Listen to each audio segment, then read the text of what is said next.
Hi everybody, welcome back to the FPL Duo. This is the FPL team selection video for game week 32. We're going to be doing this video just going through the teams, our benches, who we're looking to captain, and also, any transfers we're making. Because there are some transfers that we are thinking of making. And also, we'll be going through that. So, how you anyway, Jordan? Everything okay down there? How you doing? Yeah, I'm good, thank you. Just enjoying the British weather of very windy but sunny weather. So Oh yeah, hopefully it stays dry. yeah. The weather's been a bit mad today. Yeah. But this is obviously the team selection video. As you can see on the screen, we've got your team up. Just talk us through your team and what you're thinking of doing this week. Okay, so this is my team selection, as you can see on the screen, and I'll go through my team for who I have and at my current stage. So I have Saar in goal, the Wolves goalkeeper. He has Newcastle away, so it's a good fixture for Wolves to bounce back on and hopefully to keep a clean sheet. Newcastle have picked up form, but they did have a very bad result last time they played, which resulted in 5-1 loss to Tottenham. So a bit of a disappointment for them. So it might be a tough one again against Wolves, but we'll see what happens with that game because they are playing home Newcastle, so it could be a home advantage, but time will tell. So you might see now I have 5 at the back. So we have Reece James and Thiago Silva, who have Southampton away. Now, I'm not quite convinced on the Chelsea defence at the moment. After yesterday's, yet again, another bad defeat against Real Madrid in the Champions League. Although, because of that defeat now for Chelsea, it does mean that Chelsea will probably focus more on the Premier League. So the rotation risk has been significantly reduced, I would say, for Chelsea players now because If they get they are knocked now. out, which is looking like they probably won't go through. So Yeah. So with that in mind, it might bear great fruit in the rest of the season. But we'll see what happens with Chelsea if they can improve on that performance or not. Moving on, we have Cancelo, who has Liverpool home. Now, this is the title race match, which is going to decide who is going to win it and who's going to lose it. So it is in contention with Liverpool. But I did bring in Cancelo last week in my part of my transfers because I did have 2 free last week. And I brought Cancelo in, and then for this for last game, obviously he had a clean sheet, so he got 6 points in that. I don't expect much from this game against Liverpool unless he can get an assist. I doubt he will score because he's only scored once this season, but you never know what will happen, especially in that game. But we'll see what happens. I don't think Cancelo will keep a clean sheet. I do expect Liverpool to score against Man City. It just depends on what Cancelo can do, if anything, if they can't get a clean sheet. But moving on, we have the other title race team, which is Liverpool, Trent Alex, who has Man City away. Similar reasons to Cancelo. I don't expect Trent to keep a clean sheet or Liverpool to keep a clean sheet against Man City, but there is potential because Trent and Cancelo are both attacking defenders that they can get a return from an assist or possibly a goal. But we will see how that match turns out because it is going to be a very, say, stalemate type game where both teams are not going to risk much in that and take every opportunity that they can in that game. But we'll see. Finally, though, my final defender is Ben White, the Arsenal player who has Brighton home.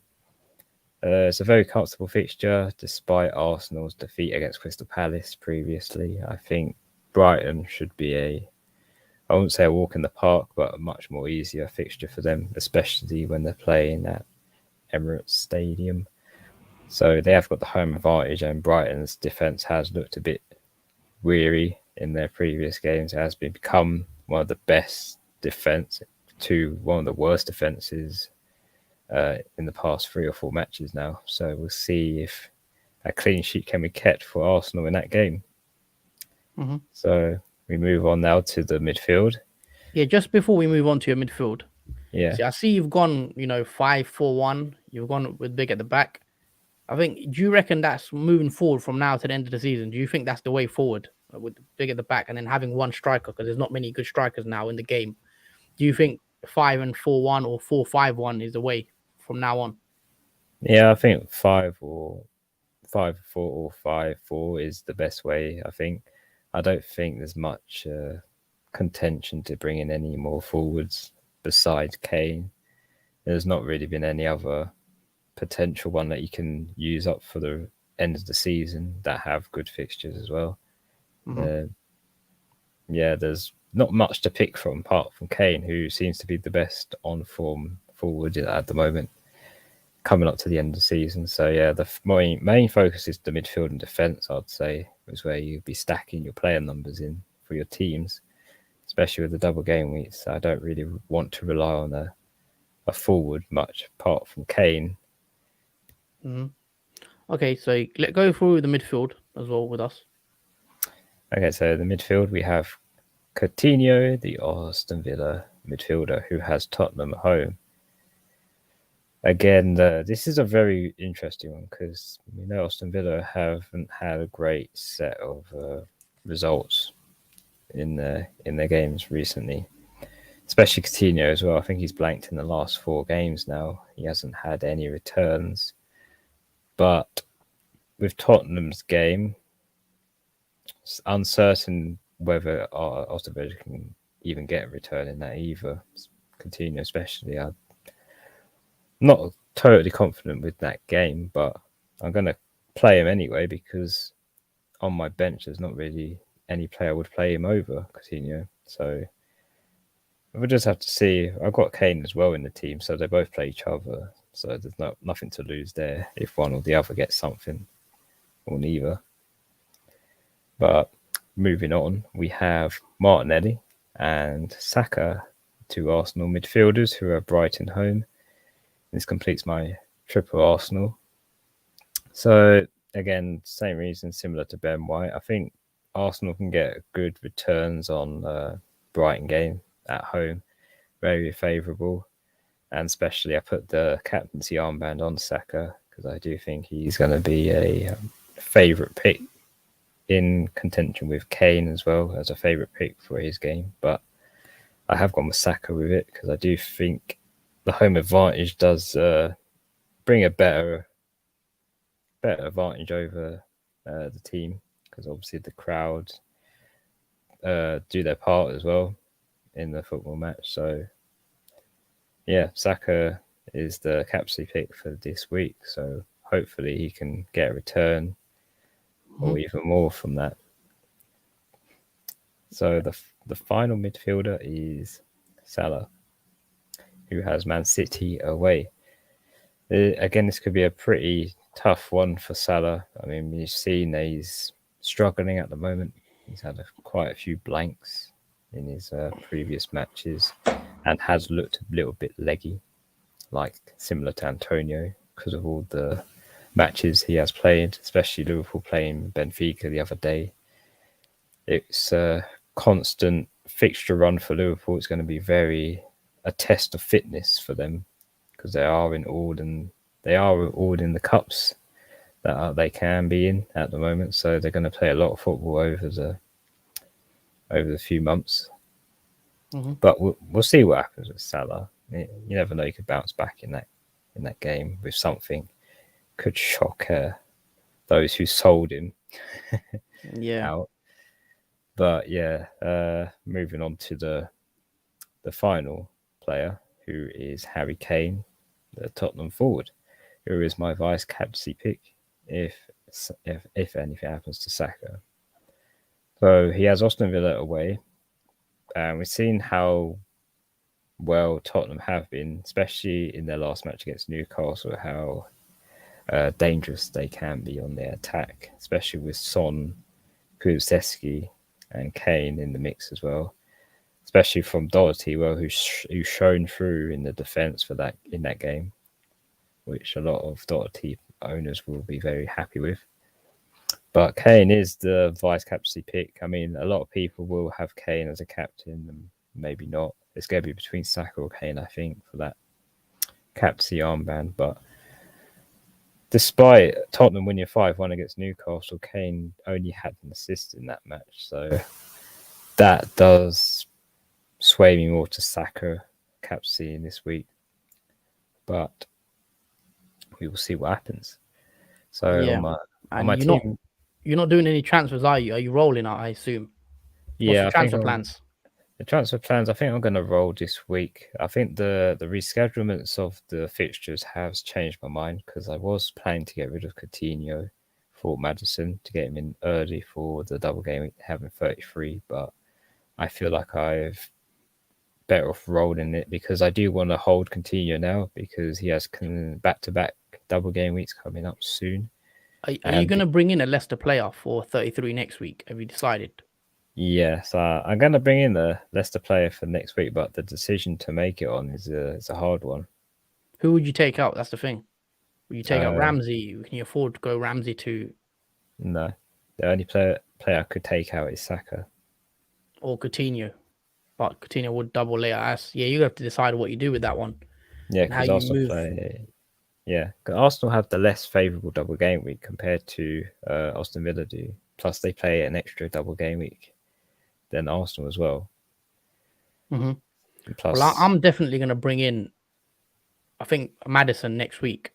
I've got Rafinha, and Rafinha blanks next week, I think, in 33. So that's an easy move for me. Rafinha to Barnes or Maddison, either one. yeah, bit difficult for me because I got all those decent players, but I don't want to get rid of really Saka. But at least I still have Martinelli and Ben White as the two Arsenal players. I just have to hope Saka doesn't get anything in, especially in that double game week Arsenal have. But it's a tough one. It's not an easy double game week. Yeah. But on my bench, I have Dubravka, the Newcastle goalkeeper. I have Gelhardt, who is flagged at the moment for a dead leg, but I don't think that's any of concern. And they've got Jacob Ramsey, the Aston Villa midfielder, and obviously Roja, but he is not available because he plays against his parent club, Chelsea, so he is not playing. And I have one free transfer, which I will be rolling onto game week 33. Okay. So you're going to roll the transfer. Fair enough.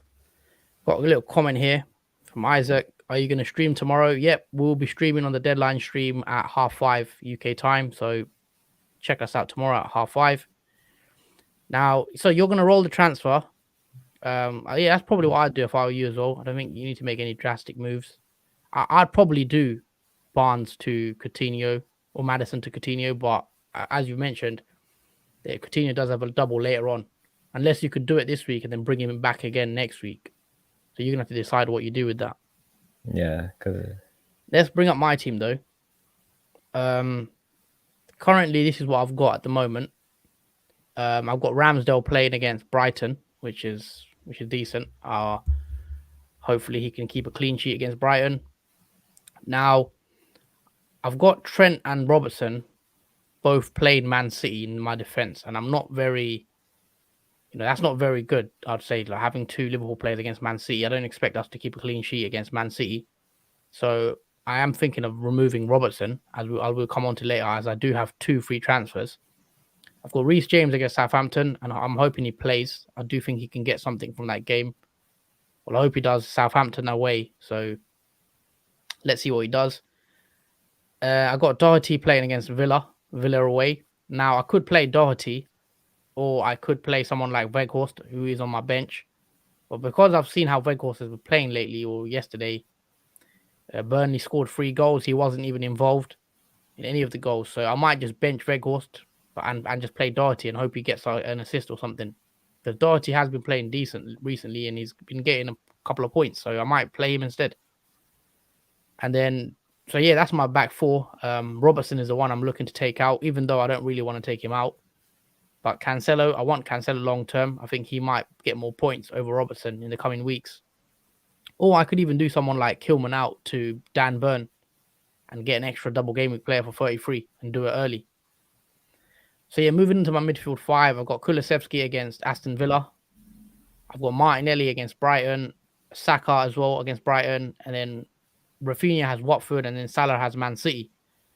Kulusevski, I'm fairly happy to keep him against Aston Villa. I think he's a decent fixture for him, and he's been playing quite well recently as well.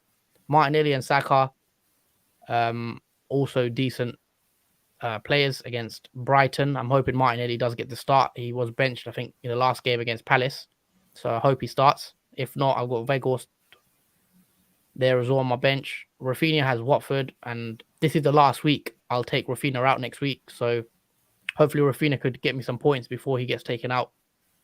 And then the complete midfield, obviously Salah. Salah against Man City. I've seen some crazy people take out Salah. I think that's mad. I'm keeping Salah on my team for the rest of the season, no matter what, unless he gets injured. Hopefully he doesn't. But yeah, that's the only way I'll remove Salah from my team. I don't think I'll be getting rid of him. No way.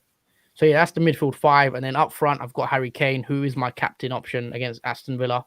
I think he is probably just my preferred captain pick against Villa, because I just think he's due a goal now. I mean, the last game, he was quite unlucky to not get an assist or a goal. They scored 5 goals, and he was highly involved in the game.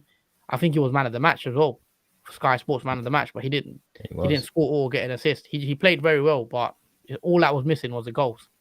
But I'm pretty sure, they will come back soon, because he was on a goal scoring run before that game, and then Son had to get the goals last week. But I think Kane is back. I'm pretty confident going Kane this week. So yeah, that is my team. And on the bench, as you see, I've got Sarr, I've got Weghorst, I've got Kilman, and I've got Broja on my bench. And I have 2 free transfers, so I have to use a transfer this week. I can't roll. So what I'm thinking, as I've mentioned already, is I'm planning to do Robertson to Cancelo, and then play Cancelo, who has Liverpool, which isn't even a great game fixture anyway.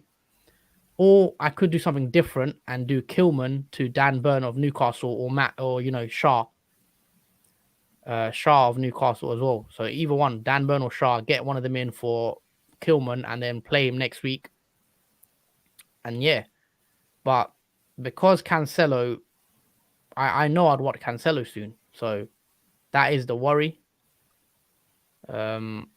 Maybe I don't bring Cancelo until game week 34 at this rate, because who does Cancelo have?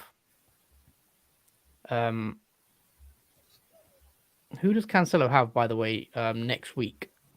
Next week he has Brighton, Watford, Leeds, Newcastle.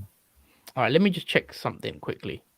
I was looking at his fixtures. Yeah, so he's got Liverpool, which isn't great, the best fixture. Then he's got Brighton, then Watford, and then Leeds. Okay, but no doubles. No doubles. Is he better than a 33 against Brighton? Can he outscore Dan Burn? Dan Burn with 2 fixtures. Probably, yeah. He can, but that's what I'm considering right now. The difficulty. Do I bring in Cancelo? What would you do if you were me, by the way? Because I haven't really asked you. Would you bring in Robertson to Cancelo, which is kind of playing against each other anyway, which is a sideways move this week, but I have him for the rest of the season? Yeah, or would you try bringing a double game week 33 player like Burn, and then downgrade Robertson to Cancelo next week or the week after? No, in this situation, I'll probably bring Cancelo in, even though I would have brought him in if I was previously in the last game, rather than bringing him in against Liverpool. But despite that, you can still bring him in, because I think he is going to benefit more over Dan Burn, a double game week player like that. He definitely would outscore him, I think. Yeah, for 33, Dan Burn should outscore Cancelo. But after that, Cancelo in 35 and 34. So let me just bring it up, sorry. Cancelo has Leeds and Watford. So yeah, Watford in 34 and Leeds in 35. Where Dan Burn will have Who would Dan Burn even have? I'll have to check. I don't know Newcastle's fixtures. Those are not fantastic fixtures. The next 4 is Wolves. Then he has a double against Leicester and Palace, and then he has Norwich. So Norwich is a decent 34 fixture. I could play him against Norwich, and he could get a clean sheet there. So basically, I'll be getting 3 fixtures instead of 2. Whereas Cancelo has. Who does Cancelo have in game week 34 again? He has Watford. what? So yeah, it's a Liverpool, Brighton, and Watford for Cancelo, and then it's a tough one. 2 fixtures instead of 3. I'll be getting with Dan Burn. Do I get that extra fixture? That's my decision I have to make. And then because after that, then I'll bring Cancelo in anyway, but to the expense of Robertson, and Robertson also has decent fixtures anyway himself. Yeah, plus Cancelo does have a double game week, but it's not rescheduled yet against Wolves. So at some point, they will double Man City. Yeah, but as I will have a free hit as well, so I could probably free hit when he has that double and bring him in anyway. 36. So I'm probably going to free hit in 36 or 37. I've not made my mind up because we are going to get some doubles in 37 as well. But that's undecided. So that is the current plans, guys. That's my team, as you can see on the screen. Most likely, I'm going to do Robertson to Cancelo. Not 100% sure, so you'll have to check the deadline stream what I do. I'll probably make my mind up by tomorrow. And yeah, that's the teams. Kane captain. It's interesting to see that you've gone with Saka. Do you think you prefer Saka, or you think it's a close one, or? Yeah, I think it's close. I don't think it's going to really matter. I think both are going to be equally as great, because we did see previously there was a contention between Reece James and Coutinho, but equally they both hold great amount of points for people that captained either of them. So I think it's going to be the same situation with this in game week 32, where Saka is going to be highly captained and Kane will be highly captained, and they'll probably both get returns. Just depends on who will score more points than the other. But it's guaranteed. I'll be very surprised if neither of them get a return or anything against those 2 teams. Yeah, fair enough. Well, we'll see who does what. I think Kane against Villa. Villa haven't been great as well recently too, so it could be a good one. But yeah, that's been the team selection video. Is there anything else you wanted to add regarding anything, any transfers, or obviously you're rolling, so not much. It's kind of a boring week, isn't it? No doubles, no blanks. It's a standard week. It's a standard week. So just waiting for Gameweek 33. Really, that's when the big moments of the season will the doubles start. Yeah, the double game week run, especially the ones in 36 and 37, and then whatever ones there are left. Yeah, I agree. I think next week's going to be interesting, as a lot of people will have 2 free transfers next week, and people are probably even going to take hits next week to bring in, your Madsons and your Barnes and maybe even Iheanacho. Yeah. Sorry, what were you going to say? I was gonna say, there's going to probably be people taking many hits to get as many double game players in their team as they can. More likely Leicester ones, because they have the best double game fixture on paper rather than any other team. We forget Man United have a double as well, don't they? I think, against Norwich and Liverpool. But I'm not. I've thought about it, and I'm not really tempted to bring anyone in. No, Man United are still not in a shape or form of going for at the moment. Yep. We'll leave it there for today. This has been the team selection video for Game Week 32. Please drop a like on the video and also subscribe if you're new around here. We will be back again at 5:30 tomorrow for a deadline stream, so please join us on that one. Should be a good one. And hope everyone's had a good day. And that's it from the FPL Duo. And we hope to see you tomorrow on the deadline stream. Thanks everyone for watching. Take care and see you soon. Yep, see you tomorrow, guys. Peace.